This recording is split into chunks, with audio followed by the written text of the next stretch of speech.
নগ্ন পিঠে ধবধবে সাদা বিছানায় উপুড় হয়ে গভীর ঘুমে আচ্ছন্ন হয়ে আছে শহরের নামকরা শিল্পপতি মির্জা সাদাব শাহিরের একমাত্র পুত্র আব ইয়াজ শাহির যুবরাজ।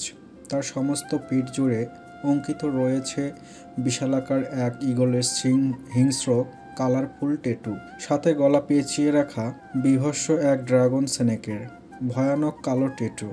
দেখে মনে হচ্ছে ঈগলটি সাপটিকে শিকারের জন্য হাঁ করে আছে। উন্মুক্ত লোমহীন ফর্সা পিঠটি কাটাকাটি আর নীলচে জখমের দাগে বীভৎস রূপ ধারণ করেছে। দৃশ্যমান কাটা দাগগুলো কোনোটা পুরনো, আবার কোনোটা দগদগে, আবার কোনোটার ব্যান্ডেজ থেকে চুইয়ে চুইয়ে রক্তে গড়িয়ে গায়ের সাথে শুকিয়ে দাগ হয়ে আছে। জিম করা পেটানো শরীরে দাগগুলো খুবই বেমানান ঠেকছে। যুবরাজের জন্ম বাংলাদেশে হলেও শৈশব কৈশোর দুই কেটেছে বিদেশের মাটিতে। মির্জা সাদাব শাহিরের স্ত্রী নবীনতা গত হয়েছেন যুবরাজের বয়স যখন 5 মাসের ঘরে। তখন মাতৃহীন যুবরাজকে লালন পালন করতে বেশ হিমশিম খেতে হয় সাদাব শাহিরকে। এত অল্প বয়সে মা হারিয়ে ছেলেটি সারাক্ষণ মামা করে কাঁদতে থাকত। কাঁদতে কাঁদতে যখন দুর্বল হয়ে যেত তখন ঘরের এক কোণে মেঝেতে শুয়ে ঘুমিয়ে পড়ত। বাসার হেল্পিং হ্যান্ড কোনোভাবেই ছোট যুবরাজকে হ্যান্ডেল করতে পারত না। একদিকে ভালোবাসার স্ত্রীর মৃত্যু, আর অন্যদিকে ছেলের অসহায় কান্নাকাটি। চোখের সামনে ছেলের এমন করুণ অবস্থা দেখে নিরুপায় হয়ে হুহু করে চোখের জল ফেলতেন সাদাব শাহির। ব্যবসা নাকি নিজের ছেলে, কোনটাকে রেখে কোনটাকে সামলাবেন সেই দিশাই যেন খুঁজে পাচ্ছিলেন না সাদাব শাহির। শেষমেশ উপায় না পেয়ে লস অ্যাঞ্জেলেস বসবাসরত নিজের ছোট বোন সামিনার কাছে রেখে মানুষ করেছেন একমাত্র ছেলেকে। এদিকে সানিমা ছিলেন নিঃসন্তান। প্রভাব প্রতিপত্তি সব কিছু থাকলেও একটা সন্তানের অভাবে আল্লাহর দরবারে প্রতিনিয়ত জায়নামাজে মাথা ঠুকে কাঁদতেন সামিনা। কিন্তু বিধাতা মুখ তুলে সামিনাকে দেখেননি। সাদাব শাহির যখন বোন সামিনাকে নবনীতার মৃত্যুর খবর জানিয়ে যুবরাজের অসহায় করুণ অবস্থা জানালেন, ঠিক তখনই সানিমা এক বাক্যে রাজপুত্রের মতো দেখতে ভাইপোকে বুকে টেনে নিয়েছিল। কোনো প্রকার কষ্ট পৌঁছাতে না দিয়ে নিজের সবটুকু ঢেলে মাতৃ ভালোবাসায় বড় করেছেন যুবরাজকে। এই 28 বছর বয়সে যুবরাজ কখনো খুঁজতে আসেনি কে তার আসল মা, কে তার ফুপি। সামিনার স্বামী আদনান সাহিল বছর 10 আগে গাড়ি অ্যাক্সিডেন্টে মর্মান্তিকভাবে মৃত্যুবরণ করেন। আদনান ছিলেন অত্যন্ত ভালো মনের মানুষ। অকাল স্বামী বিয়োগে সামিনা খুব ভেঙে পড়েন। স্বামীহীন বিদেশ বাড়ি সামিনার কাছে প্রতি মুহূর্তে নরকের যন্ত্রণাদায়ক কুঠুরি মনে হতো। তাই তিনি যুবরাজকে নিউ ইয়র্কে পাঠিয়ে দিয়ে দেশে ফিরে আসেন তার ভাইয়ের কাছে। মির্জা সাদাব শাহির আর সামিনা দুই ভাই বোন মিলে এখন একই বাড়িতে থাকেন। সাদাব শাহির কখনো চাননি মায়ের আদরের অভাবে তার ছেলে বকে যাক। তিনি সবসময় চেয়ে আসছেন ছেলে সৎ, পরোপকারী, ভালো চরিত্রের অধিকারী হবে। কিন্তু ধীরে ধীরে তার মনে হচ্ছে বেলা শেষে তিনি হেরে গিয়েছেন। নবীনতাকে দেয়া কথা তিনি বোধ হয় রাখতে পারেননি। নিজ কক্ষে বিছানার ওপর এলোমেলো হয়ে বেঘোরে ঘুমাচ্ছে যুবরাজ। বিশাল বড় কক্ষ জুড়ে পিনপতন নীরবতা বিরাজমান। কক্ষটির একটা সাইড কিছু ইনডোর প্লান্ট আর ক্যাকটাস দিয়ে সজ্জিত। আসবাবপত্র বলতে একটা কিং সাইজ বেড, একটা বেড সাইড টেবিল, একটা ড্রেসিং টেবিল আর একটা ওয়ারড্রব, সোফা সেট আর এসি। ঘরের আরেকটা কোণে একটা ঝুড়িতে hockey stick, bat, cricket stump আর কিছু লাঠিসোঁটা দিয়ে সাজানো। বিশালাকার জানালার ভারী পর্দাগুলো এমনভাবে টানা হয়েছে যাতে কোনো প্রকার ফাঁক ফোকর গলিয়ে সামান্যতম আলো ঘরের ভেতর প্রবেশ করতে না পারে। বাগান বাড়ির মতো দেখতে বৃহতাকার অট্টালিকাটি শহরের এমন জায়গায় গড়েছেন সাদাব শাহির যেখানে যানবাহনের শব্দ তো দূরে থাক, মানুষের কোলাহল পর্যন্ত পৌঁছায় না। যার কারণে কক্ষে আলো না থাকলে রাত কি দিন কিছুই অনুমান করা যায় না। বেড সাইড টেবিলের ওপরে থাকা মোবাইল নামক যন্ত্রটি হঠাৎই সকল নীরবতা বিলীন করে ভো ভো শব্দ করে কাঁপতে লাগলো। অসময়ে নিজের ঘুমের ব্যাঘাত ঘটায় চোখ মুখ কুঁচকে দুই পাশ থেকে দুটো বালিশ নিয়ে কানে আর মাথায় চেপে ধরল যুবরাজ। কিন্তু অনুভূতিহীন যন্ত্রটি কি এত কিছু বোঝে? শব্দ থেমে যেতেই যুবরাজ ফিসেল হেসে আবার ঘুমের রাজ্যে পাড়ি জমাতে চাইল। কিন্তু ফোনটি দ্বিতীয় দফায় আবার শব্দ তুলে কেঁপে উঠল। ঘুমের ব্রেশ কেটে মুহূর্তেই যুবরাজের শিরা উপশিরায় তেজের দমক বয়ে গেল। অসময়ে যেই ব্যক্তি ফোন করেছে তার ওপর খুন চেপে গেল। কোমর পর্যন্ত জড়ানো কাঁথাটিকে সজোরে লাথি মেরে ফ্লোরে ফেলে দিয়ে রক্তবর্ণ চক্ষু নিয়ে উঠে বসল। ততক্ষণে আবারও ফোনের লাইন কেটে গিয়েছে। মুখে বিশ্রী গালাগাল উচ্চারণ করে চোখ কসলাতে কসলাতে ফোন হাতে নিয়ে আননোন নাম্বার দেখে মেজাজের পারদ আরও 2 ধাপ চটে গেল। নম্বরটি কার এটা জানার জন্য মাথায় নিয়ন্ত্রণহীন রাগ কিলবিল করে উঠল। বাজ পাখির ন্যায় তীক্ষ্ণ দৃষ্টি প্রয়োগ করে নম্বরটি দেখে কিছুক্ষণ গভীরভাবে চিন্তা করতে লাগলো। পরিচিত কারো নম্বর মনে হলো না। রাগে হিতাহিত জ্ঞান হারিয়ে নম্বরটি ডায়াল করতেই ওপাশ থেকে সুমধুর কণ্ঠে উত্তর এলো, আপনার ডায়ালকৃত নাম্বারটি এই মুহূর্তে বন্ধ আছে। যুবরাজ লাইন কেটে দিয়ে মেঝের দিকে কিছুক্ষণ দৃষ্টি দিয়ে নীরবে বসে রইল। রাগে তার পাগল হয়ে যেতে ইচ্ছে করছে। সারা রাত তার 1 মিনিটের জন্য ঘুম হয়নি। ভোর রাত্রির দিকে কেবল ওই চোখটা একটু লেগে এসেছে। এখন সকাল 6টা বাজতে আরও 2 মিনিট বাকি। এই মুহূর্তে কার এত দুঃসাহস জাগলে যুবরাজের ঘুমের ব্যাঘাত ঘটানোর? যতক্ষণ পর্যন্ত আমি তার কলিজা খুবলে বের করে আনতে পারছি ততক্ষণ পর্যন্ত আমি কিছুতেই শান্তির নিদ্রায় যেতে পারবো না। মেঝে থেকে তীক্ষ্ণ দৃষ্টি তুলে ফোনের ওপর নিবদ্ধ করল। কন্ট্যাক্ট লিস্ট থেকে নিজের পার্সোনাল হ্যাকার রায়াফ রেদওয়ান এর নাম্বারে ডায়াল করে কানে তুলল।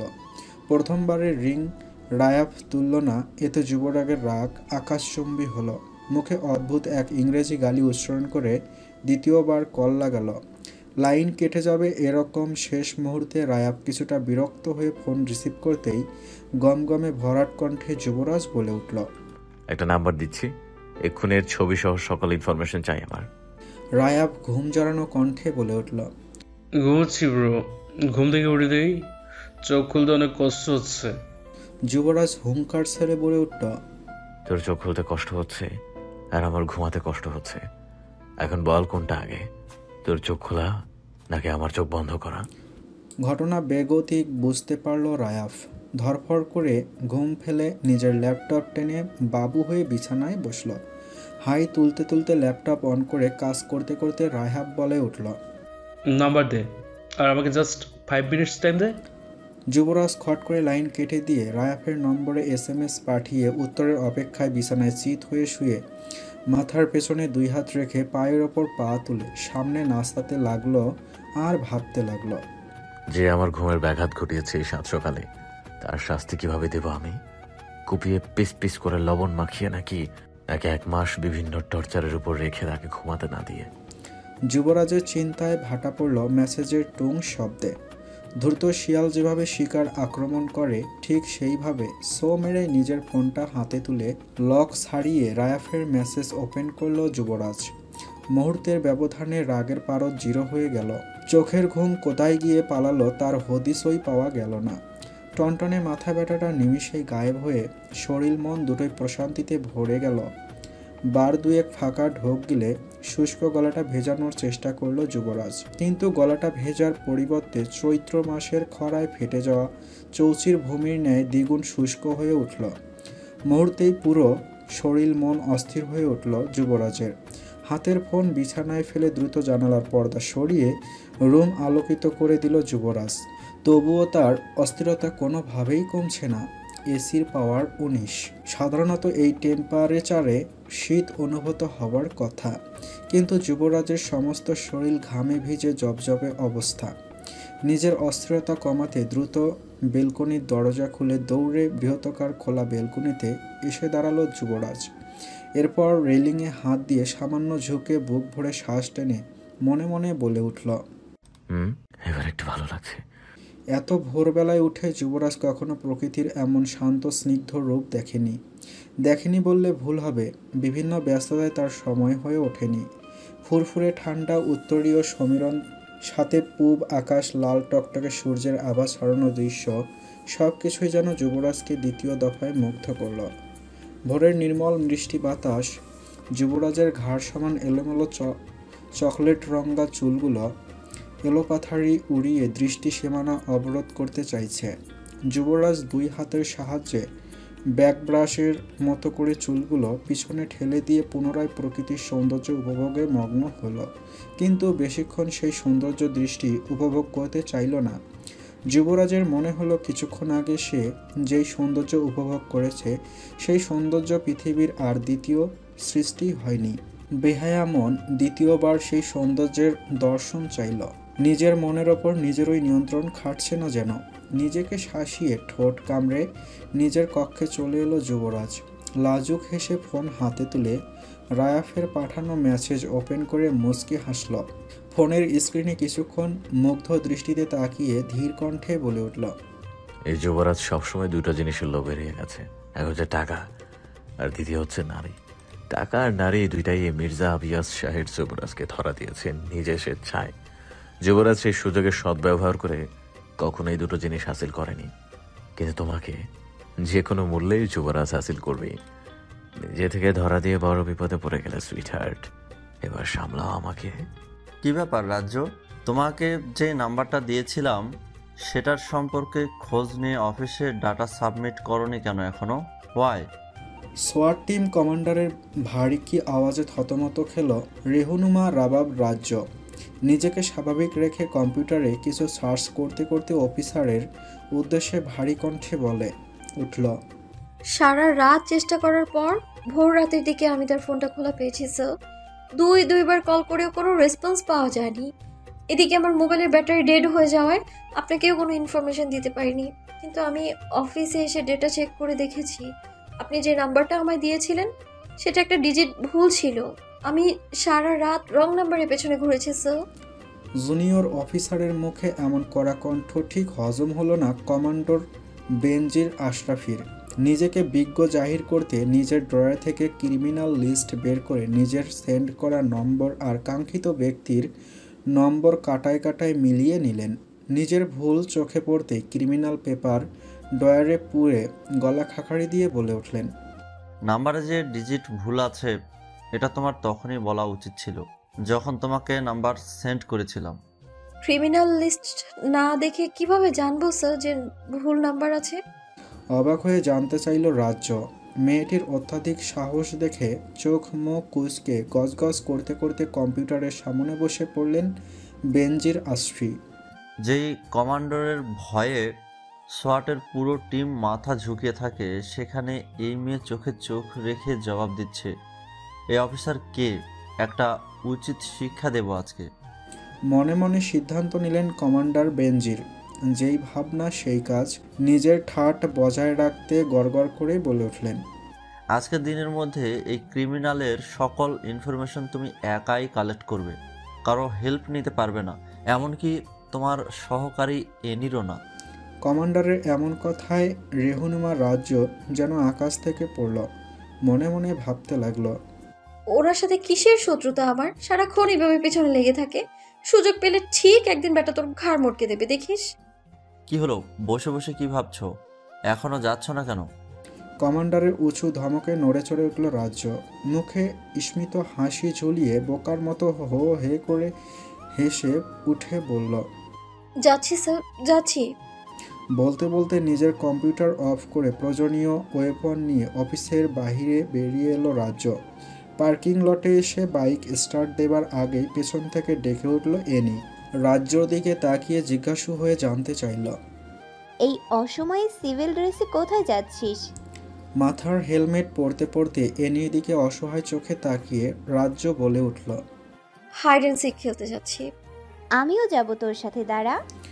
বলেই এনি বাইকে ওঠার জন্য উদ্যত হলো। যেতে পারবি না তুই, ওই খারজ কমান্ডার আমার সাথে তোকে অ্যালাউ করবে না। বলেই বাইক স্টার্ট দিয়ে ভো ভো করে এনির দৃষ্টির সীমানা থেকে ধুলো উড়িয়ে চলে গেল রাজ্য। রাজ্যর যাবার পানে তাকিয়ে ফোঁস করে শ্বাস ছেড়ে অফিসে ঢুকে পড়ল এনি। জানতে পেরেছিস সেদিন রাতে কে হামলা করেছিল আমার উপরে? প্রশ্নটি করে রায়াফের দিকে তীক্ষ্ণ দৃষ্টিতে তাকিয়ে রইল যুবরাজ। নিজের হাতের ট্যাব ঘেটে একটা ছবি সহ কিছু ইনফরমেশন বের করে যুবরাজের দিকে ট্যাবটা এগিয়ে দিয়ে রায়াফ বলে উঠল, এই সেই ব্যক্তি তোকে গুলি করে মারতে চেয়েছিল সেদিন। সে একজন পেইড কিলার। শুধু তাই নয়, শহরে যত ধরনের খুন আর গুম আছে তার অর্ধেক এই ব্যক্তিই করে থাকে। মোহাম্মদপুর থানাতে তার নামে 46টি গুম আর খুনের কেস রয়েছে। এখনো পর্যন্ত পুলিশ তাকে ধরতেই পারেনি। কেন ধরতে পারেনি? এটা কি পুলিশের ব্যর্থতা? তাকে কোনো ভয় ভীতি থেকে তাকে ধরছে না? যুবরাজ রায়াফের দিকে প্রশ্ন ছুড়ে নিজের গায়ের শার্টের হাতা ফোল্ড করার দিকে মনোযোগ দিল। রায়াব কিছুক্ষণ মৌন থেকে বলে উঠল, ওনার পিছনে বড় বড় মানুষের হাত আছে। সবাই তাকে সেটা দিয়ে পুষে রেখেছে। এজন্য পুলিশ কোনোভাবেই তার নাগাল পাচ্ছে না। হাতের ঘড়ি পড়তে পড়তে যুবরাজ বলে উঠল। চল আমার সাথে। রায়াফ ট্যাব ব্যাগে পুড়তে পুড়তে বলে উঠল, কোথায়?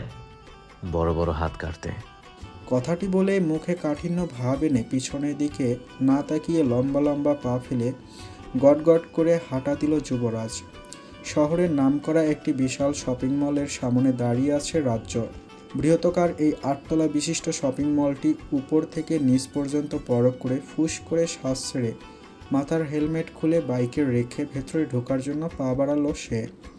চেকিং পয়েন্টে সিকিউরিটি গার্ড তার কাঁধের ব্যাগ চেক করতে চাইলে প্যান্টের ব্যাক পকেট থেকে নিজের আইডি কার্ড বের করে সামনে মেলে ধরতেই সিকিউরিটি ভীত কণ্ঠে বলে উঠল, সরি ম্যাম। চোখে কালো রোদ চশমা লাগিয়ে অনুসন্ধি হয়ে এদিক সেদিক তাকাতে তাকাতে স্কেলেটরে উঠে দাঁড়ালো রাজ্য। হাত ঘড়িতে সময় দেখে চ জাতীয় শব্দ উচ্চারণ করে নিজের প্ল্যান সাজাতে মাথা নিচু করে ভাবতে লাগলো। চলন্ত সিঁড়ি ধরে পুরাতন মোবাইল যেখানে বেচাকেনা হয় সেখানে ছুটে চলল রাজ্য।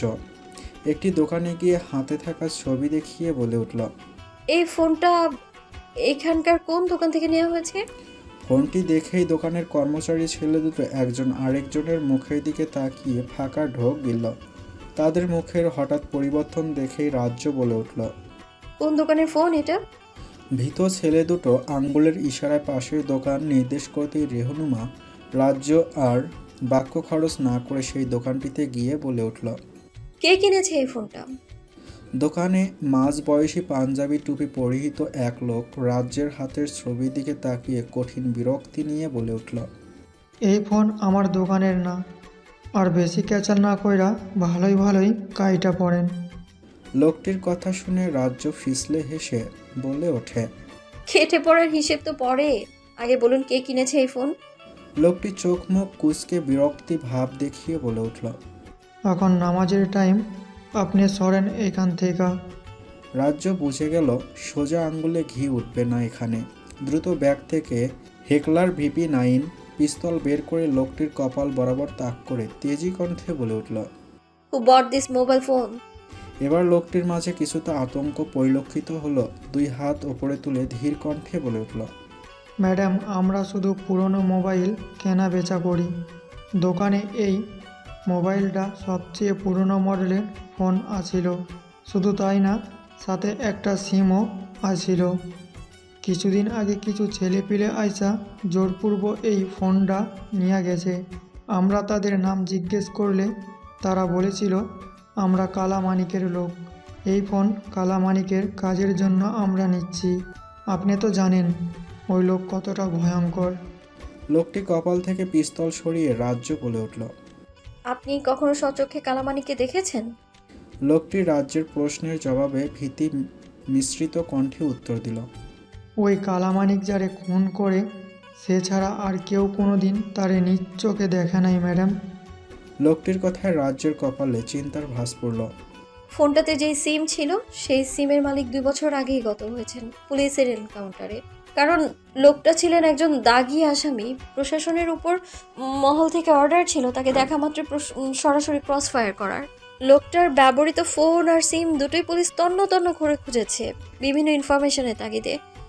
সবকিছু পাওয়া গেলেও সেই সময় লোকটার ব্যবহৃত সিম সমেত মোবাইলটা মিসিং ছিল। এতদিন পর এই কালামানিক কিভাবে বেছে বেছে এই ফোনটাই খুঁজে বের করলো? কি রহস্য এখানে? লোকটার সাথে কালামানিকের কোনো যোগসূত্রতা নেই তো? সারা রাতের নির্ঘুম আর ডিউটির প্রেসারে মাথা টনটন করে উঠল রাজ্যের। কোনো মতে মাথা চেপে ধরে সেই দোকান থেকে প্রস্থান নিয়ে পায়ে চলা সিঁড়ির দিকে এগিয়ে গেল। এই মুহূর্তে তার রুফটপে ওঠা অত্যন্ত জরুরি।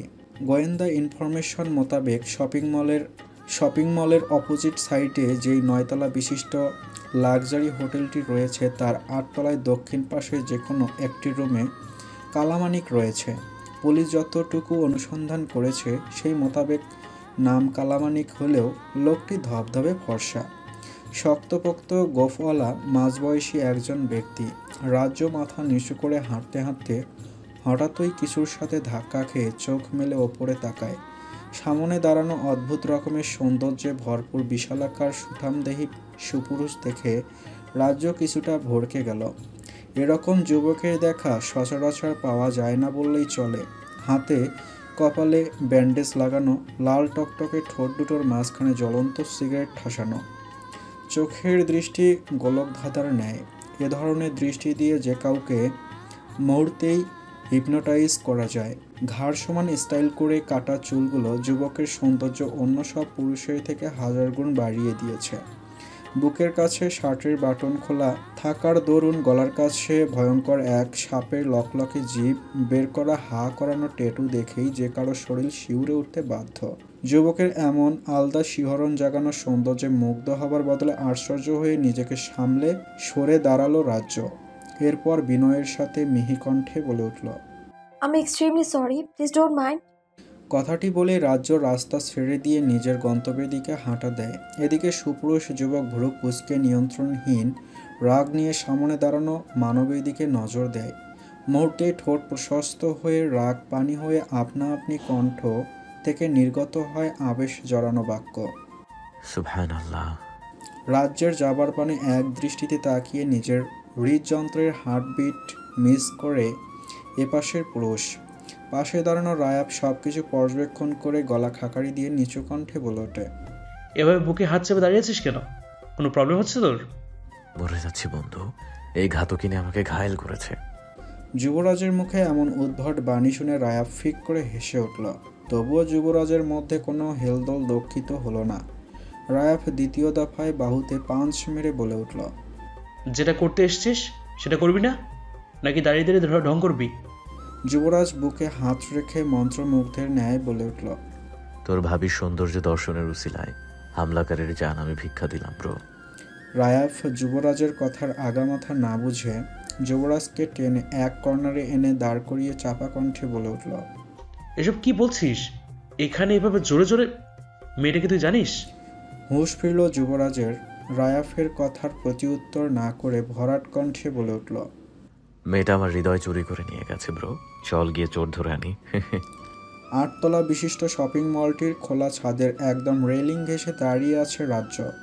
মধ্য আকাশের সূর্যতা তির্যকভাবে বিকিরণ ছড়িয়ে যাচ্ছে। রোদের উত্তাপে মাথা ফেটে যাবার উপক্রম। চারদিক থেকে এলোমেলো হয়ে আসা বাতাস যদিও কিছুটা স্বস্তি দিচ্ছে, কিন্তু চোখ মেলে পরিষ্কারভাবে কিছুই দেখা যাচ্ছে না। সূর্যের বেগুনি রশ্মির কারণে আপনা আপনি চোখ বন্ধ হয়ে যাবার উপক্রম। রোদ থেকে কিছুটা স্বস্তি পাবার জন্য রাজ্য পরনের প্যান্টের বেল্ট লুপ এর সাথে গুজে রাখা কালো রোদ চশমা চোখে দিয়ে মাথায় একটা ক্যাপ পরে কাঁধের ভারী ব্যাগটা নিচে নামিয়ে রাখল।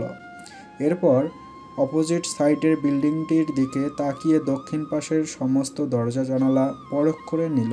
দক্ষিণ পাশের 8তলার সাইড জুড়ে 7টি জানালা আর 4টি দরজা রয়েছে। তড়িঘড়ি করে রাজ্য ব্যাগের চেইন খুলে সোয়াট টিমের জন্য বরাদ্দকৃত র্যাবেট M82 রাইফেল বের করে তাতে ক্লিপ, গ্রিপ, বুলেট এবং টেলিস্কোপ সেট করে রাইফেল স্ট্যান্ডের সহিত রেলিংয়ের ওপর দাঁড় করালো। শকুনের মতো নিখুঁত চোখে স্কোপ ঘুরিয়ে ঘুরিয়ে প্রতিটি জানালা বরাবর তাক করে খুঁজতে লাগলো কাঙ্ক্ষিত ব্যক্তিটি। একে একে 7টি জানালা দরজা খুঁজেও সেরকম সন্দেহজনক কিছুই পাওয়া গেল না। নিরাশ হয়ে রেলিংয়ের সাথে হেলান দিয়ে নিচে বসে পড়ল সে। এরপর ব্যাগে থাকা পানির বোতলের ক্যাপ খুলে ঢকঢক করে হাফ লিটার এর পুরো বোতল সাফার করে দম ছাড়ল। রোদের প্রখরতায় শরীর পুড়ে যাচ্ছে। মাথা বেয়ে বেয়ে মোটা মোটা ঘাম গাল গড়িয়ে গ্রীবাদেশ আশ্রে পড়ছে। হাফ ছেড়ে কুঁজো হয়ে দাঁড়িয়ে আবার স্কোপ চোখ রাখল রাজ্য। কিছু সময় অতিবাহিত হবার পর একটা জানালা বরাবর রাইফেল তাক করতেই ঘটে গেল শরীর হিম ধরানো মর্মান্তিক এক ঘটনা। চোখ মুখ কালো কাপড়ে আবৃত এক লোক একজন কিশোরী মেয়ের গলা চেপে ধরে আছে। মেয়েটি নিজেকে বাঁচানোর জন্য প্রাণপণ চেষ্টা করে যাচ্ছে, কিন্তু লোকটির শক্তির সাথে কোনোভাবেই মেয়েটি কুলাতে পারছে না। মুহূর্তেই মেয়েটির জিভ বেরিয়ে এলো। রাজ্য এই ঘটনা সহ্য করতে না পেরে দ্বিধাদ্বন্দ্বের মধ্যে পড়ে টিকার চাপল। মুহূর্তেই বিকট শব্দে একটি গুলি বন্দুকের নল থেকে বেরিয়ে প্রবল বেগে আঘাত হানল ওপাশের জানালার গ্রিলে। গুলির শব্দ হতে আগন্তুক লোকটি মেয়েটিকে সজোরে ধাক্কা দিয়ে মেঝেতে ফেলে পালিয়ে গেল। এই প্রথম রাজ্য তার টার্গেট মিস করেছে ভাবতে নিজের ওপর নিজেরই রাগ চটে গেল। টার্গেট মিস হয়ে গেল সুইটহার্ট। হঠাৎই নির্জন ছাদে বেরিটোন ভয়েসে এমন কথা শুনে থমকে গেল রাজ্য। পিছন ফিরে অদ্ভুত সৌন্দর্যের সেই পুরুষকে দেখে কোনো কথার উত্তর না দিয়ে রাইফেলের পার্টসগুলো দ্রুত হাতে খুলে ব্যাগে ভরতে উদ্যত হলো। টার্গেট বরাবর বুলেট শুট করতে চাইলে মনে কোনো দ্বিধাদ্বন্দ্ব না রেখে তোকে আমি মেরেই ফেলবো। এই টার্গেট নিয়ে গুলি ছুটতে হবে ডার্লিং। দ্বিতীয়বার যুবকটির মুখে এমন হেয়ালি কথা শুনে রাজ্যের মাথায় রাগ কিলবিল করে উঠল। এই মুহূর্তে লোকটির এমন গায়ে পড়া ভাব তার মোটেও পছন্দ হচ্ছে না। তার মধ্যে লোকটি দেখতেও সন্দেহজনক। লোকটির চিন্তা মন থেকে সরিয়ে নিজের সব কিছু গুছিয়ে ছাদ ত্যাগ করার উদ্দেশ্যে পা বাড়াতেই যুবরাজ পথ আগলে দাঁড়িয়ে আবেশ মেশানো কণ্ঠে বলে উঠল, কতক্ষণ ধরে একা একা বকবক করেই যাচ্ছি, অ্যাভয়েড করছো কেন? রেহনুমা রাজ্য এবার তার তরতর করে বেড়ে যাওয়া রাগকে কন্ট্রোল করতে না পেরে বুক বরাবর এক কঠিন পাঞ্চ মেরে দাঁতে দাঁত পিষে বলে উঠল, আমি কবেকার সুইটার আপনার? কঠিন সিচুয়েশনে বকবক করে মাথা খারাপ করে দিচ্ছেন আপনি। ঘুষির মাত্রা এতই সজোরে ছিল যে অন্য কেউ হলে পিছনের দিকে দুহাত জায়গা সরে যেত, কিন্তু যুবরাজ ঠাই সেই জায়গাতেই শক্ত অবস্থানে মুখে হাসি ঝুলিয়ে দাঁড়িয়ে রইল। কোনো প্রকার ব্যথাও যেন সে অনুভব করেনি। তাকে দেখে এমনটাই মনে হলো রাজ্যর। এই মুহূর্তে এই সাংঘাতিক ছেলেটিকে নিয়ে তার ভাবনার মোটেও সময় নেই। হাত ঘড়িতে সময় দেখে কানে থাকা ব্লুটুথ ডিভাইস ক্লিক করে ওপাশের ব্যক্তির উদ্দেশ্যে তেজি কণ্ঠে বলে উঠল, please cover that hotel, the criminal is trying to escape. কথাগুলো বলেই যুবরাজের চোখে চোখ রেখে কঠিন কণ্ঠে বলে উঠল, মুভ। যুবরাজ মুচকি হেসে গভীর দৃষ্টিতে এমনভাবে রাজ্যর দিকে তাকিয়ে রয়েছে যেন পৃথিবীর কোনো বিষয়ই তার খেয়ালে নেই। রাজ্য যুবরাজের এমন বেহুদা অবস্থা দেখে নিজেই পাশ কাটিয়ে চলে যেতে যেতেই বলে উঠল, শেমলেস গাই। মেয়েটি তোকে নির্লজ্জ খেতাবে ভূষিত করে চলে গিয়েছে। খুশি আইডিউট। হঠাৎই রায়াফের কণ্ঠে হুঁশ ফিরল যুবরাজের। রাজ্যর ঘুষি মারার স্থানে হাত বুলিয়ে ফিসেল হেসে যুবরাজ বলে উঠল, বউ তো দেখছি আমার থেকে আরো 2 ধাপ উপরে। I like it. মেয়ে কিন্তু পুলিশের স্পেশাল ফোর্স, ভস্য করে দেবে তোকে। কথাটি বলেই রেলিং ধরে নিচের রাস্তার দিকে অনুসন্ধানের নজরে তাকালো রায়াফ। আমি ভস্য হতে চাই। সাবলীল স্বীকারোক্তি যুবরাজের। রায়াফ তার প্রখর দৃষ্টি যুবরাজের দিকে নিবদ্ধ করে বলে উঠল, নিজের সর্বনাশ তাহলে ডেকে আনতে চাইছিস? যুবরাজ কিছুক্ষণ মৌন থেকে ফোঁস করে শ্বাস ছেড়ে গমগমে কণ্ঠে বলে উঠল, মানুষের সর্বনাশ করে বেড়ালে নিজেরও সর্বনাশ একদিন হবে। মানুষের সর্বনাশ করে বেড়ালে নিজেরও সর্বনাশ একদিন হবে, এটাই ন্যাচারাল। এত নিখুঁত হিসেব কষে কি জীবন চলবে? রায়াব বুঝতে পারল যুবরাজ কঠিনভাবে কট খেয়েছে এই মেয়ের মনের আঙ্গিনায়। এই পথ থেকে সরে আসতে হলে যে কোনো একজনকে জীবনের দি এন্ড মেনে নিতে হবে, কারণ যেই জিনিস যুবরাজের মনে ধরেছে সে সেটা আদায় করেই ছাড়বে। আর জেনে শুনে একজন ক্রিমিনালকে কোনো মেয়েই সাদরে গ্রহণ করবে না। রায়াফের ভাবনার ভাটা পড়ল যুবরাজের ভরাট কণ্ঠে। চল আমার সুইটিকে হেল্প করি বলেই কিটকিটিয়ে হেসে উঠল যুবরাজ। রায়াফ অবাক হয়ে জানতে চাইল, কিভাবে? সুইটি যাকে খুঁজছে সে আমার শিকার। একজন আদর্শ স্বামীর কর্তব্য কি জানিস? বউয়ের কাজ সহজ করে দেয়া। আই উইল কিল হিম। কথাগুলো বলেই হো হো শব্দ করে হেসে উঠল যুবরাজ। যুবরাজের ভয়ানক সেই হাসি শশ শব্দে বয়ে চলা বাতাসে বাড়ি খেয়ে ভয়ঙ্কর এক আলোড়ন সৃষ্টি করল পুরো ছাদ জুড়ে। যুবরাজের এই হাসির মানে রায়াফ জানে। নিজের কাঁধের ব্যাগ থেকে ট্যাব বের করে অনেকগুলো ছবির ভেতর থেকে একটি ছবি বের করে তার ওপর লাল রঙের ক্রস সাইন আঁকলো এবং মনে মনে বলে উঠল, আজকে তুই শেষ বাস্টার্ড। অন্ধকার কক্ষে ইজি চেয়ারে চোখ বুজে শুয়ে শুয়ে বিভিন্ন ভাবনা ভেবে চলছে সাদাব শাহির। নবনীতার বড় বড় মায়াবী চোখের পাপড়ি ঝাপটানোর মুহূর্ত তাকে আজও রোমান্বিত করে। মৃত্যুর পূর্ব মুহূর্তে নবনীতা সাদাব শাহিরের হাত ধরে বহু কষ্টে ভেঙ্গে ভেঙ্গে বলেছিলেন, আমার ছেলে যেন কারো ক্ষতি করতে না পারে, ও যেন মানুষের মতো মানুষ হয়। কথা দাও তুমি আমার ছেলেকে যোগ্য মানুষ হিসাবে গড়ে তুলবে।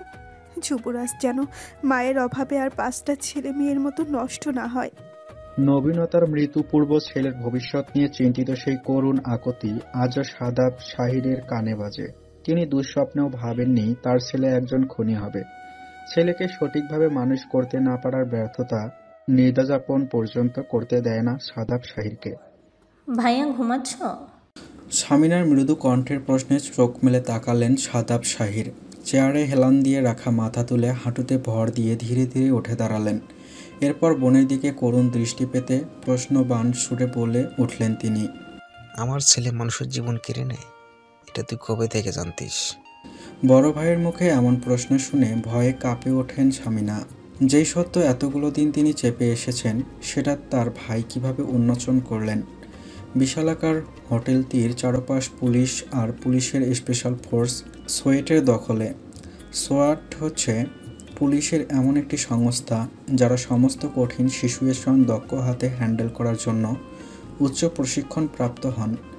সোয়েটের সদস্যরা সব সময় ভারী অস্ত্র বহন করেন এবং এমন সব ক্রিমিনাল তারা অ্যারেস্ট করতে সক্ষম হন যারা সাধারণত পুলিশের ধরাছোঁয়ার বাহিরে। গোয়েন্দাগিরি থেকে শুরু করে ক্রিমিনাল কিলিং সমস্তটাই দক্ষ হাতে সামলান সোয়েটের সদস্য। রাজ্য এনি সহ তাদের 10 জনের একটি টিম কেউ লিফট ধরে কেউ সিঁড়ি বেয়ে 8 তলার উদ্দেশ্যে দৌড়ে চলছে। হোটেলে অবস্থানরত কাউকেই নিচে নামতে দেওয়া হয়নি। এমনকি প্রত্যেকের রুমে চলছে কঠিন সার্চিং মিশন। 8 তলার নির্দিষ্ট রুমে এসে একটি মেয়েকে অবচেতন অবস্থায় ফ্লোরে পড়ে থাকতে দেখে এনি দৌড়ে মেয়েটির কাছে চলে যায়। রিভলভার হাতে সকলেই সজাগ দৃষ্টিতে চারপাশে চোখ বুলিয়ে সন্দেহজনক কিছুই খুঁজে পেল না। মেয়েটির পালস চেক করে শক্ত কণ্ঠে সহযোগীদের উদ্দেশ্যে এনি বলে উঠল, ভিকটিমের পালস রেট খুব কম, ইমার্জেন্সি হসপিটালে শিফট করার ব্যবস্থা করুন প্লিজ। পুলিশের 4 জন সহকারী মেয়েটিকে ধরে লিফটে করে দ্রুত পাশে অবস্থানরত হসপিটালে নিয়ে চলে গেল। রাজ্য চারপাশে চোখ বুলিয়ে জানালার সাথে লেগে থাকা ভোঁতা বুলেট টেনে বের করে হাতে নিয়ে চারপাশে আরেকবার চোখ বুলালো। পুরো রুম চকচকে ক্লিন, কোথাও কোনো কিছু এলোমেলো অবস্থায় নেই। রাজ্য ভেবেই পাচ্ছে না এই অল্প বয়সী মেয়েটা এখানে কি করছে, আর তাকে কেউ খুনই বা করতে চাইবে কেন। টানা 2 ঘন্টা তল্লাশি চালিয়েও কিছুই পাওয়া গেল না হোটেলটিতে। আর রিসিপশনিস্ট এর কাছ থেকে জানা যায় মেয়েটির নাম রোহিতা চৌধুরী।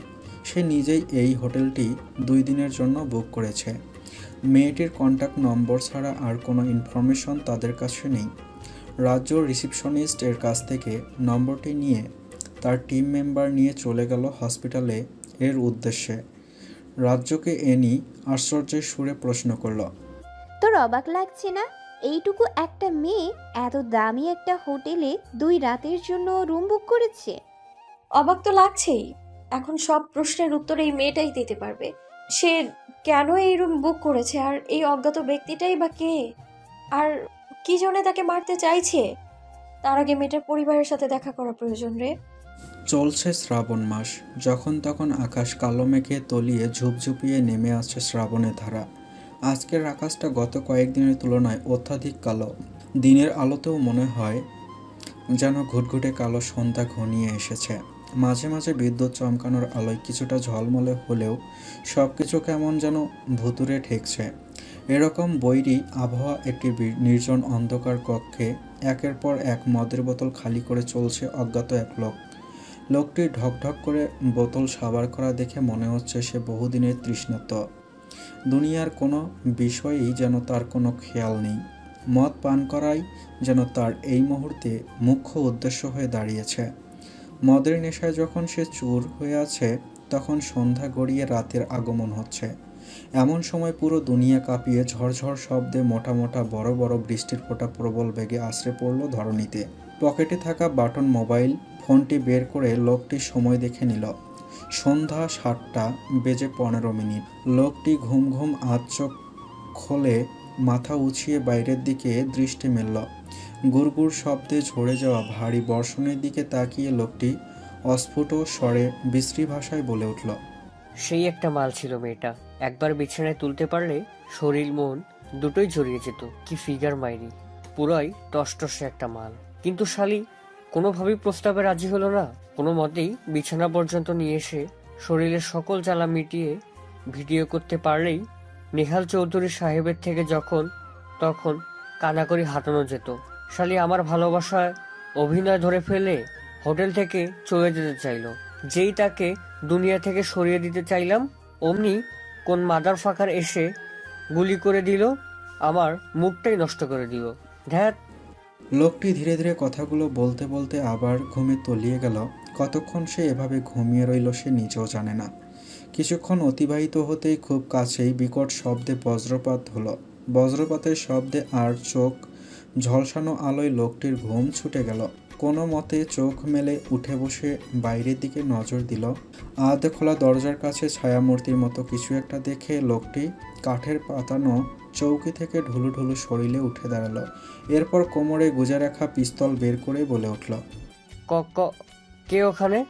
সামনে আয় শালা। দূর থেকে দাঁড়িয়ে লুকোচুপি খেলা আমার পছন্দ না। কথাগুলো বলতে বলতে কিছুর সাথে উস্টা খেয়ে মেঝেতে এলোমেলো হয়ে লুটিয়ে পড়ল।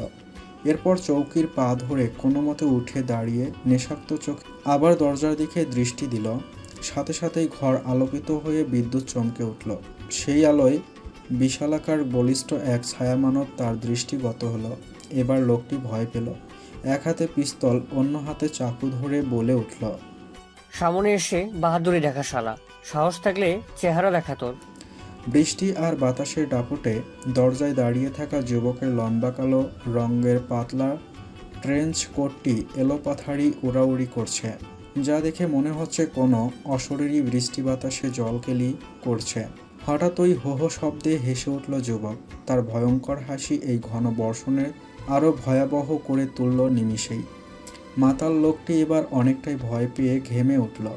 এমন মেঘলা বৃষ্টি বাদল ঠান্ডা পরিবেশে তার শরীর ঘেমে নিয়ে একাকার হয়ে গেল।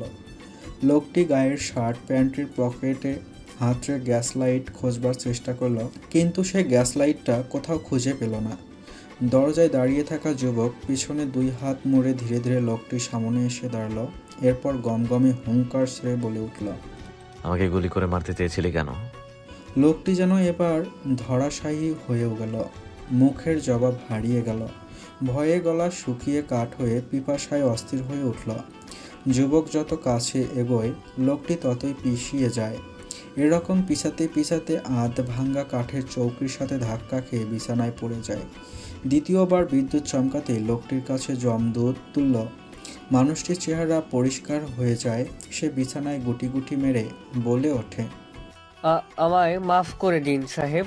আমি ইচ্ছে করে আপনাকে খুন করতে চাইনি। আমাকে টাকা দিয়ে বলা হয়েছে আপনাকে খুন করতে। ব্যক্তিগতভাবে আপনার সাথে আমার কোনো শত্রুতা নেই যুবরাজ সাহেব। লোকটির এমন করুণ আকুতি দেখে যুবরাজ হাহা শব্দ তুলে হেসে উঠল। চারপাশের বজ্রপাতের বিকট শব্দ আর যুবরাজের এমন ভয়ঙ্কর হাসি সব মিলিয়ে দম বন্ধকর পরিস্থিতি মনে হলো লোকটির কাছে। যুবরাজ বিছানার ওপর পা তুলে লোকটির হাতে সজোরে পা রেখে জিজ্ঞেস করল, হোটেলে মেয়েটাকে কেন মারতে চেয়েছিলে? এইটুকুন মেয়ের সাথে তোর কিসের শত্রুতা?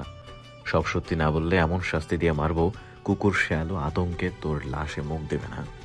বলেই যুবরাজ হাতে থাকা চাইনিজ কুড়াল উঁচিয়ে লোকটির চোখ বরাবর কোপ উঠল। ভয়ে লোকটি চিৎকার করে বলে উঠল, বলছি, সব সত্যি বলছি। আমাকে এভাবে মারবেন না সাহেব। আমি সব সত্যি বলে দেব আপনাকে। তার আগে বলুন, সব সত্যি খুলে বললে আমাকে যেতে দিবেন এখান থেকে?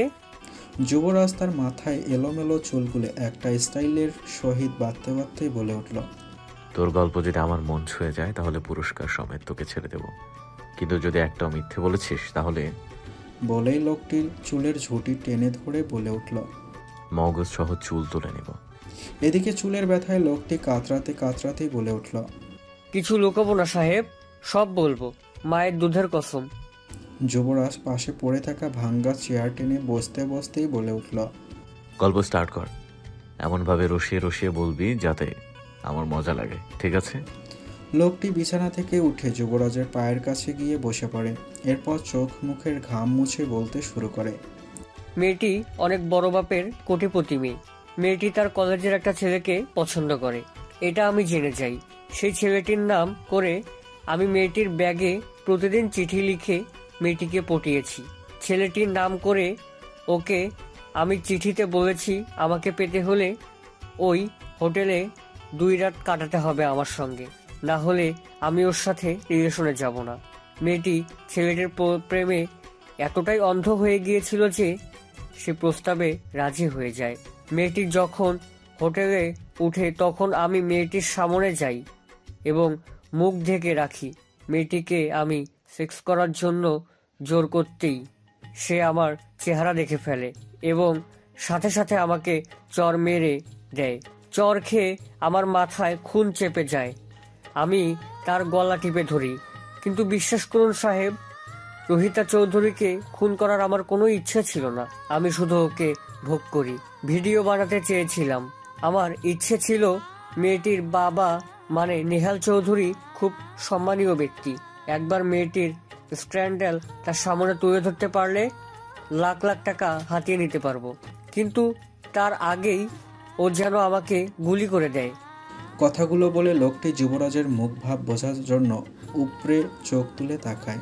যুবরাজ লাইটার দিয়ে একটা সিগারেট ধরিয়ে ফুঁক মেরে ধোঁয়া উড়িয়ে সেই ধোঁয়ার দিকে তাকিয়ে বলে ওঠে, তোকে যে গুলি করেছে সে আমার জান, কিন্তু জানের আলাপ পরে। আগে বল, রুহিতা চৌধুরী যে ছেলেকে পছন্দ করত সেই ছেলে কোথায়? কারণ ছেলেটির সাথে তার প্রতিদিন দেখা হলে মেয়েটি তার নোংরা ফাঁদে এভাবে পা দেবার কথা নয়। লোকটি ডানে বামে তাকিয়ে ভীত কণ্ঠে যুবরাজের পা জড়িয়ে ধরে বলে উঠল, আমার চিঠি রাখার ব্যাপারটা ছেলেটা দেখে ফেলেছিল। শুধু তাই নয়, আমাকে ঘুষি মেরে শাসিয়েছে শালা।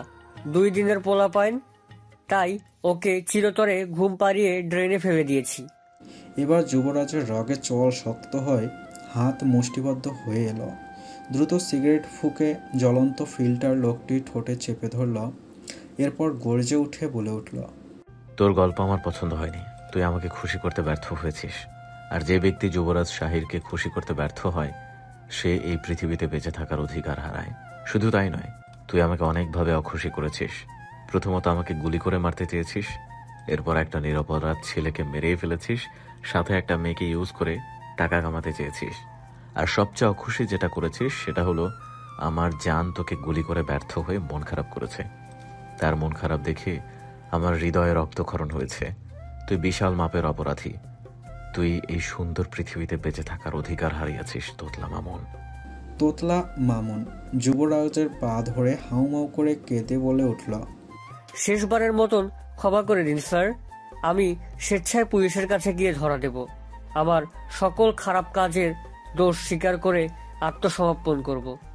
দয়া করে আমাকে মারবেন না, আমি ভুল করেছি, আমাকে বাঁচতে দিন।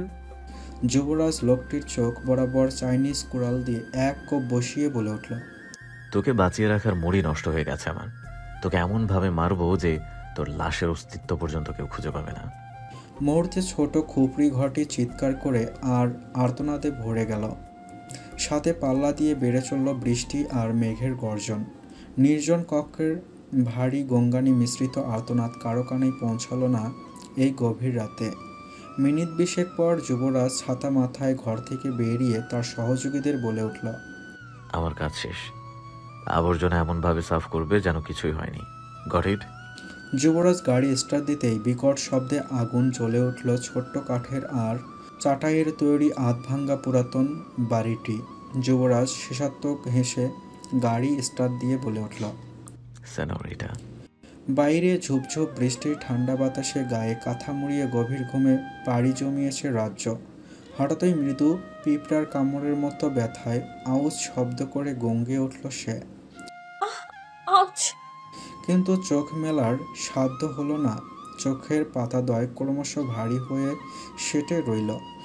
শুধু গভীর ঘুমে তলানির আগে মনে হলো কোনো ঠান্ডা শরীর তাকে জাপটে ধরে আছে, যার ঠান্ডা বরফ হাত দুটো রাজ্যের মেধিন পেটে বিচরণ করছে। শরীর অজানা শিহরণে শিহরিত হচ্ছে। আবেশে কোল বালিশ জড়িয়ে ধরতেই মনে হলো এখানে তুলোর তৈরি বালিশটার পরিবর্তে শক্তপোক্ত বলিষ্ঠ দত্ত শুয়ে আছে, যা তাকে উষ্ণ স্পর্শে বিরক্ত করে চলছে বারবার। সুন্দর এক স্বপ্নে হারিয়ে শুয়ে থাকা দত্তকে আস্তে পিষ্টে জড়িয়ে গভীর ঘুমে আচ্ছন্ন হয়ে গেল রাজ্য। ভোর রাতের দিকে বৃষ্টির তেজ কমে গিয়ে ইলিশে গুঁড়ি বৃষ্টি পড়েই যাচ্ছে। আকাশ হালকা মেঘে ঢাকা পড়ার কারণে পূব আকাশের সূর্যটা টকটকে লাল আভা ছড়াতে ব্যর্থ হয়েছে। নেই কোনো পাখির কিচিরমিচির শব্দ, চারপাশ নিস্তব্ধ নীরব। হঠাৎ সকল নিস্তব্ধতা ভেদ করে রাজ্যের মোবাইলের অ্যালার্মটা মৃদু শব্দে বেজে উঠল। অ্যালার্মের শব্দে গভীর ঘুমে মজে থাকা রাজ্য কিছুটা বিরক্ত হয়ে চোখ মুখ কুঁচকে কাঁথার নিচে ঢুকে পড়ল। অ্যালার্ম বন্ধ হয়ে গেল, আবার আরাম নিদ্রায় ডুব দিল সে। কিন্তু বেহায়া অ্যালার্ম দ্বিতীয় দফায় সুর তুলল। কাঁথার নিচ থেকে হাত বের করে বালিশে চারপাশে হাত রেখে কোথাও ফোন না পেয়ে ঢুলু ঢুলু শরীরে উঠে বসল। এরপর চোখ বন্ধ করেই সারা বিছানাময় মোবাইলে তল্লাশি চালালো, কিন্তু মোবাইল নামক যন্ত্রটি বিছানার কোথাও নেই। এবার বন্ধ চোখেই রাগ চটে গেল রাজ্যর। একে তো কোনোভাবেই সে চোখ খুলতে পারছে না, তার মধ্যে মোবাইল অ্যালার্ম বেজেই যাচ্ছে, সেটাও বন্ধ করতে পারছে না। কিছুক্ষণ নিজের দায়িত্ব পালন করে নিজেই বন্ধ হয়ে গেল অ্যালার্মখানা। বিছানায় হেলান দিয়ে রাজ্য চোখ বন্ধ করে বসে রইল।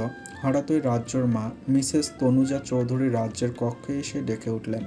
কিরে বাবা, এভাবে ঘুমাচ্ছিস কেন? আজ ডিউটি নেই তোর? আজ রাজ্য কোনো সারা শব্দ না করলে মিসেস তনুজা রাজ্যের গায়ে হালকা চাপড় মেরে ডেকে উঠলেন। কিরে মেয়ে, এভাবে বসে বসে ঘুমাচ্ছিস কেন? এবার একটু নড়ে চড়ে উঠল রাজ্য। বহু কষ্টে পিটপিট করে চোখ খুলে আবার বন্ধ করে অস্ফুট স্বরে বলে উঠল, কিছুতেই চোখ খুলতে পারছি না মা, ঘুমে ঢলে পড়ে যাচ্ছি, মনে হচ্ছে শরীরে কোনো শক্তি অবশিষ্ট নেই। মেয়ের কথায় ঘাবড়ে গেলেন তনুজা চৌধুরী। রাজ্যর সার্ভিস জীবনের এই 2 বছরে তিনি কখনো মেয়েকে এভাবে ঘুমোতে দেখেননি। ডিউটির ক্ষেত্রে রাজ্য খুবই চটপটে আর অনেস্ট। তবে আজ কি এমন হলো? মেয়েটা কি কোনো কঠিন ব্যাধিতে আক্রান্ত হলো? মিসেস তনুজা রাজ্যের গায়ে কাঁথা টেনে সরিয়ে গালে কপালে হাত ছুঁয়ে বলে উঠলেন, দেখি জ্বর হয়েছে কিনা। তনুজার শরীর হাতড়ে জ্বরের কোনো আভাস পেলেন না। রাজ্যের গা থেকে হাত সরিয়ে মিসেস তনুজা কপাল কুঁচকে নিজেই বলে উঠলেন, শরীরের টেম্পারেচার তো একদম স্বাভাবিক, তাহলে এমন দুর্বল হবার কারণ কি?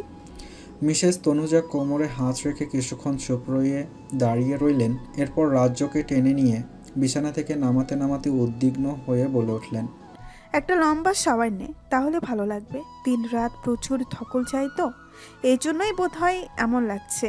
আর অফিসে গিয়ে কয়েকদিনের জন্য ছুটি নিবি আজকে। আমার মনে হয় একটু রেস্ট প্রয়োজন তোর। কথাগুলো বলতে বলতে রাজ্যকে টেনে ওয়াশরুমে নিয়ে শাওয়ার ছেড়ে দিয়ে বেরিয়ে এলেন তিনি। বৃষ্টির মতো ঝড়ঝড় করে ঝর্ণা থেকে মিহি মিহি পানির পড়া রাজ্যকে ভিজিয়ে দিচ্ছে নির্দ্বিধায়। হঠাৎই উষ্ণ জল রাজ্যের গলার নিচে জ্বলনের সৃষ্টি করল। সেই জ্বালা নিউরনে পৌঁছানো মাত্র মুহূর্তেই চোখ মেলে তাকালো রাজ্য। শুধু গলার নিচে নয়, কাঁধে বাহুতে পেটেও সমানভাবে জ্বলে যাচ্ছে তার। ঘাড় ঘুরিয়ে ডানে বামে তাকাতেই ফর্সা হাতগুলোতে লালচে ছোট ছোট দাগ নজরে এলো। ওয়াশরুমের বড় আয়নাটায় নজর রাখতেই গলার নিচে আর পেটে অসংখ্য দাগের উপস্থিতি পাওয়া গেল তার শরীরে।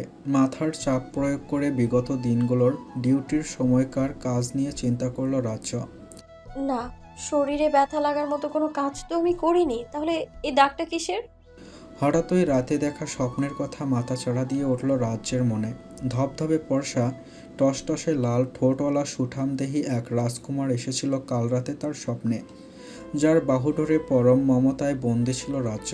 সেই রাজকুমার রাজ্যের কানে কানে ফিসফিস করে আবেশে জড়ানো আদুরে কণ্ঠে গভীর চুমু দিতে দিতে বলেছিল, তোমাকে আমি দখল করব, কারণ রাজকুমারের কাজই হচ্ছে রাজ্য দখল করা। সেই মাদকতা মিশ্রিত কণ্ঠ কি ছিল রাজ্য জানে না। সেও গলা জড়িয়ে ধরে রাজকুমারের উষ্ণ ঠোঁটে ঠোঁট ছুঁয়ে চুমু খেয়েছিল, আর সেই সুযোগে রাজকুমার উন্মাদের মতো ভোগ করেছে তার অষ্টদয়। হঠাৎই লজ্জায় রাজ্যর গাল কান গরম হয়ে ধোঁয়া ছুটল। নিজেকে নিজেই ধিক্কার দিয়ে বলে উঠল, ছি, অসভ্য মেয়ে, এসব চিন্তা ভাবনা করে ঘুমাস তুই, তাই না? এগুলো কেন? কোনো স্বপ্ন হলো তোর? লজ্জায় শরীরের সব দাগের কথা বেমালুম ভুলে ঝটপট গোসল সেরে বেরিয়ে এলো রাজ্য। রুমে এসে নিজের ড্রেস পাল্টে অফিসের ইউনিফর্ম পরে নিল সে। হেয়ার ড্রায়ার দিয়ে কাঁধ পর্যন্ত ভেজা চুলগুলো শুকিয়ে ছোট বেনি করে খোপার মতো করে ক্লিপ দিয়ে আটকে দিল। নিজেকে আয়নায় ভালোভাবে দেখে মাথার ক্যাপটা হাতে নিয়ে বেরিয়ে এলো নিজের রুম থেকে। সে জানতেই পারল না ওপাশের কেউ একজন তার আগাগোড়া সবটাই দেখে নিল মুগ্ধ নয়নে। হাই তুলতে তুলতে এলোমেলো পায়ে রায়াফ কফি মগ হাতে যুবরাজের রুমে এলো। এসেই দেখতে পেল একটা রাইফেল। জানালার দিকে তাক করে সেটার স্কোপে গভীর মনোযোগ দিয়ে কিছু দেখে যাচ্ছে যুবরাজ। কফির মগটা বেড সাইড টেবিলের ওপর রেখে রায়াফ অধীর আগ্রহে জানতে চাইল, এত সকালবেলা কার 12টা বাজাচ্ছিস? স্কোপ থেকে দৃষ্টি সরিয়ে রায়াফের সামনে এসে দাঁড়ালো যুবরাজ। উদম গায়ে শুধু একটা 2 কোয়ার্টার হাফ প্যান্ট পরা। সে হাফ প্যান্ট এর 2 পকেটে হাত গুজে যুবরাজ স্মিত হেসে বলে উঠল, আমার নিজেরই 12টা বেজে গেছে ব্রো। মানুষের 12টা বাজানোর আর সময় কোথায়? বলেই একটা দীর্ঘশ্বাস ফেলে নিজের ফোন হাতে নিল। সময়ের দিকে নজর দিয়ে ভুরু কুঁচকে ফোন বিছানায় ছুঁড়ে মেরে আবার বলতে শুরু করলো, গুনে গুনে 36টা বিল্ডিং পরে আমার জানের বাসা। আশ্চর্যের বিষয় কি জানিস? আমার জানালা আর জানের জানালা বরাবর। চাইলেই এই জানালা দিয়ে আমি আমার জানকে যখন তখন দেখতে পারি। রায়াব যুবরাজের কথা শুনে এক আঙ্গুলের সহিত মাথা চুলকে নিজের কফির মগে লম্বা এক চুমুক দিয়ে বলে উঠল, এভাবে একটা মেয়েকে যখন তখন দেখা অন্যায়। মেয়েটা এখনো তোকে ভালোবাসে না, বিষয়টা আরো বেশি অন্যায়। নিজের কফির মগটা হাতে নিয়ে তাতে ছোট চুমুক দিয়ে জানালার দিকে তাকিয়ে যুবরাজ শেষাত্মক হাসল। এরপর ভরাট কণ্ঠে বলে উঠল, পৃথিবীর সকল প্রেমিক পুরুষই অন্যায়কারী। এরা প্রেমে পড়েই অন্যায় করার জন্য। তুই কোথাও কোনো সাধু প্রেমিক পুরুষ আর পাবি না। আর আমি সাধু পুরুষ হতে চাইও না। সাধুগিরি আমার ধাঁচে নাই, না আমার প্রফেশনে আছে। আমি পৃথিবীর সবচেয়ে অসভ্য অসাধু প্রেমিক পুরুষ হতে চাই। হঠাৎই রায়াফের নজর গেল যুবরাজের গলার নিচে ধবধবে সাদা মাঝারি সাইজের ব্যান্ডেজের দিকে। ব্যান্ডেজটা এমন এক জায়গায় করা যেখানে ড্রাগন স্নেকটা হাঁ করে আছে। ব্যান্ডেজের কারণে সাপের মাথাটি আর দেখা যাচ্ছে না। ব্যান্ডেজ চোখে পড়তেই আঙ্গুল উছিয়ে উদ্বিগ্ন হয়ে রায়াফ জিজ্ঞেস করল, তোতলা মামুন গত রাতে তোকে আঘাত করেছিল? রায়াফের আঙ্গুলি নির্দেশ দেখে যুবরাজ প্রশস্ত হেসে সেই ব্যান্ডেজের হাত বোলালো। এরপর হাসি থামিয়ে বলল, তোতলা মামুন কেন, পৃথিবীর কারো এই যুবরাজের গায়ে হাত দেবার সাহস নাই। এই দুঃসাহস শুধু একজনের আছে, আর সে হচ্ছে আমার সুইরি। এই সাপের চাইতেও সে বিষাক্ত। একদম সাপের মাথায় কামড়ে মাংস তুলে নিয়েছে। মস্তিষ্কে যুবরাজের দুষ্টু কথা ধরা দিতেই কফি নাকে মুখে উঠে গেল রায়াফের। কোনো মতে নিজের কাশি থামিয়ে আশ্চর্যের ভঙ্গিতেই বলে উঠল, লাভ বাইট, ওই ইঞ্জেকশন তুই আমার থেকে এই আকাম করার জন্য নিয়েছিস? ওকে কিছু করিসনি তো? বেচারি কিন্তু ইনোসেন্ট। যুবরাজ যেন কিছুই হয়নি এমন ভাব নিয়ে কফি চুমুক দিতে দিতে বলে উঠল, সারা রাত ভোর চুমো দিয়েছি শুধু, আর কিছুই করিনি। অসাধু বলে এতটাও খারাপ নই আমি। চুমো দিয়েছি বলেই কামড়ে দিয়েছে, আর কিছু হলে তো। যুবরাজের কথা শেষ করার আগেই সামিনা প্রবেশ করলো যুবরাজের রুমে। এরপর দ্রুত পায়ে কাছে এসে ফিসফিস করে বলে উঠল, সারা রাত কোথায় ছিলে? ভাইজান তোকে রাতে দুবার খুঁজতে এসে না পেয়ে ফিরে গিয়েছে। তোর উপর অনেক রেগে আছে। এখন চল আমার সাথে, ভাইজান ডাইনিং টেবিলে তোকে ডাকছে। হ্যাঙ্গারে থাকা নিজের টি শার্ট পরতে পরতে যুবরাজ ভীতি মিশ্রিত কণ্ঠে বলে উঠল, খুব ভয় লাগছে মা, এবারের মতো বাঁচিয়ে নাও।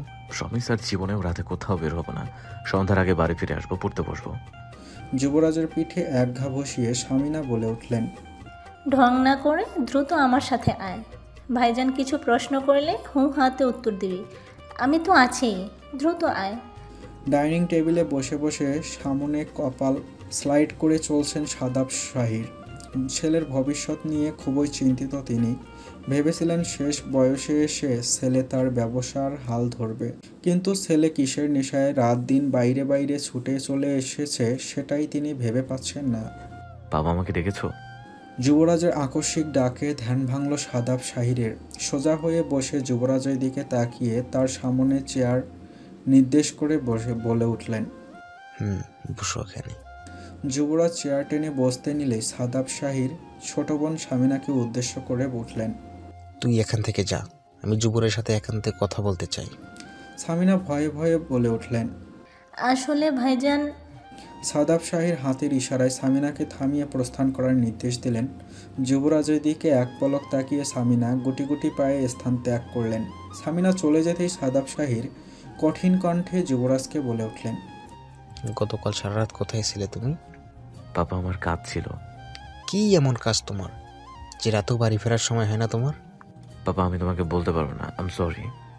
রাগে হিতাহিত জ্ঞান হারিয়ে টেবিলে জোরে চাপড় মেরে সাদাব শাহীর বলে উঠলেন, তোমার জরুরি কাজটা কি? মানুষ খুন করা? নিজের বাবার মুখে এমন কথা শুনে থমকে গেল যুবরাজ। দাঁতে দাঁত চেপে সাদাব শাহীরের দিকে তাকাতেই তিনি কিছু ছবি ছুঁড়ে মারলেন যুবরাজের দিকে।